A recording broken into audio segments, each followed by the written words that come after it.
Okay, guys, before we get started with today's episode, let me give you a brief overview what PathMonk is all about before we jumping into the show.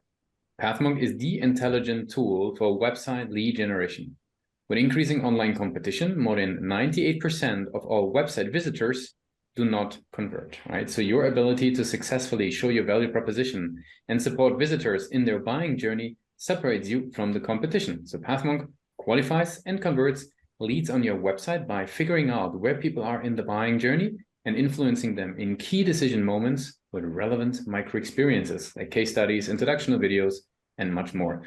So stay relevant to your visitors and increase conversions by plus 50%.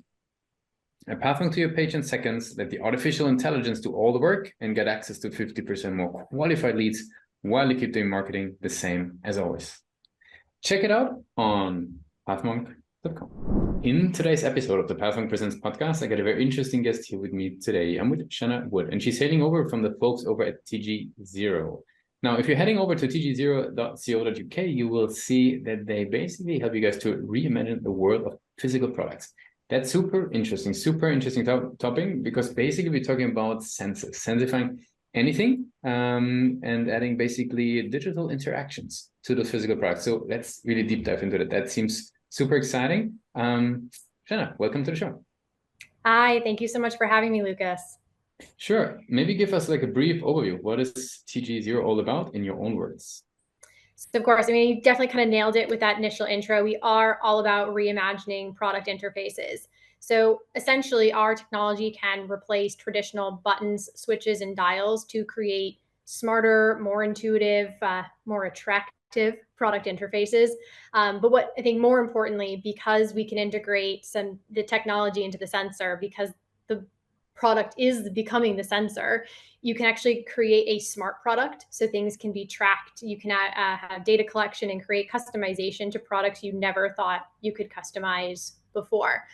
So it creates a new level of user experience for both the user and then also in the backside for the brand or manufacturer. Mm-hmm. Very cool. Now, so maybe tell us a little bit about sort of the types of organizations you work best with. Like, who are the people and from which type of organizations do they reach out to you guys? So we have a bit of a blessing and a curse in which any product or interface that uses a plastic polymer based surface can integrate into our technology. So we can do anything from medical to gaming to any consumer electronics, which is great when you have the entire world to tap into, but again can also be very overwhelming in sort of narrowing down into, okay, but what can you do best? And we have done that over the last few years. We've really kind of targeted down into a few key sectors that we've had the most success with and have the most value. So that includes the automotive space, medical, audio, gaming, and wellness. Gotcha. That makes sense. Now, who would be the people you'd think? Who's sort of that, that is it a product manager? Is it like sort of like a product visionary? Like who reaches out to you guys and gets in touch?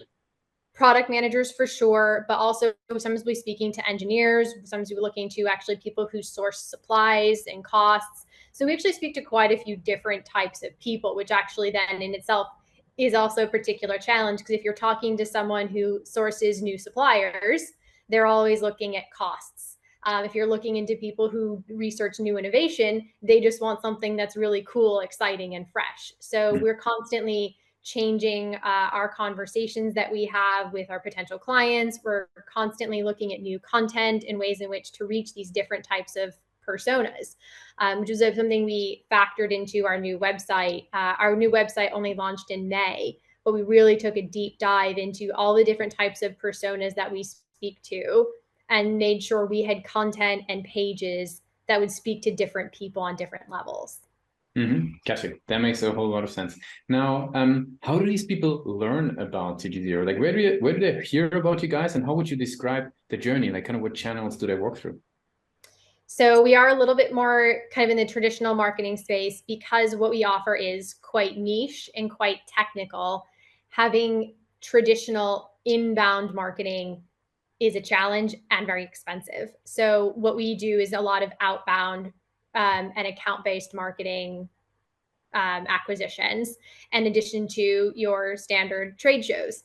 Considering our product is all based around touch, feel, and experience, the best way to get excited about our product is actually to get your hands on our product. There's like nothing makes me happier than being at a trade show and watching someone's eyes light up when they interact with our demo sets, because they just get so excited. They're like, oh my God, this is different. And you can see the wheels turning. So yeah, the traditional marketing for us works best, but with a bit of a digital spin on it. Gotcha. That makes sense. Now, okay. Let's talk about, you mentioned the website there, actually. Like, it seems like the website has a very unique role for your sort of growth. Like, how would you describe sort of the role of the website in their journey? So I would probably argue the website for us more often than not is sort of the second point of touch. So our sales team will, along with marketing, will dictate, okay, hey, who do we want to talk to, how that email looks, send that email out, get the conversation started. And then usually the website is often their second point of contact to say, okay, who are these guys? So our website has to be very carefully crafted to tell a story about who we are, what we can do, and what we can offer, because we can offer so much to a lot of people. We've really had to craft that story. In addition, all of our cool things that we are doing are all under strict NDAs.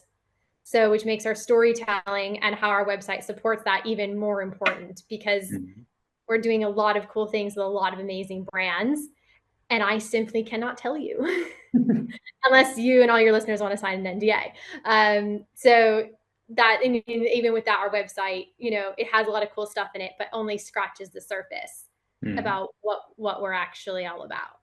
Yeah, what have you learned? I mean, because this is something that, marketers in very specific niches might face. Cybersecurity comes to mind, or very product driven focus. Like, what is sort of a mindset that you take in mind then when it comes to, or take into consideration when it comes to like case studies or testimonials? Like, what's sort of your perspective?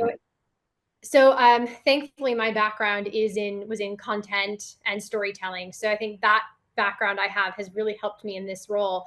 So instead of just saying, oh, we did this project with this company, I've actually looked at kind of things from a smaller perspective. And I've spoken and worked with my engineer to say, what was a particular challenge you overcame in this project? Or what was something you learned in this project that is interesting or different or unique that we can talk about, that doesn't give away anything that we're doing, doesn't talk about who we're working with, but really focuses on our expertise within this space. So we've worked on storytelling in that direction. So if you look at our website and our blog content, there's a lot of different topics, but they're all about specific, unique challenges that we've encountered over the last, 3 years.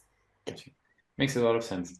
Now, I'd like to switch gears a little bit and talk about sort of, your daily engagement as a marketer. What would be sort of like projects and work streams that you would be involved with on a daily basis? I wear a lot of hats. So, so I'm the department head, whatever you want to call me. So I oversee everything from events and trade shows to the account-based marketing that I work on, to content support on the website, SEO, PR. I think I might be missing a few things there, but yeah, I oversee all aspects of the marketing function. I do have support externally and internally. Of course, my sales team is absolutely fantastic and very hands-on. We've had a few interns and, marketing coordinators and stuff that support as well as our phenomenal content writer we have that's external. So yeah, a lot of different things going on there. Gotcha. Now, as we slowly but surely coming towards an end of the episode, I would have some rapid fire questions. Are you ready for those? Sure. What would be the last book that you would have read? Last book I read was a historical fiction series about the final vestiges of the Roman Empire. Gotcha. What would be the one single thing that your company is focused on the most at the moment?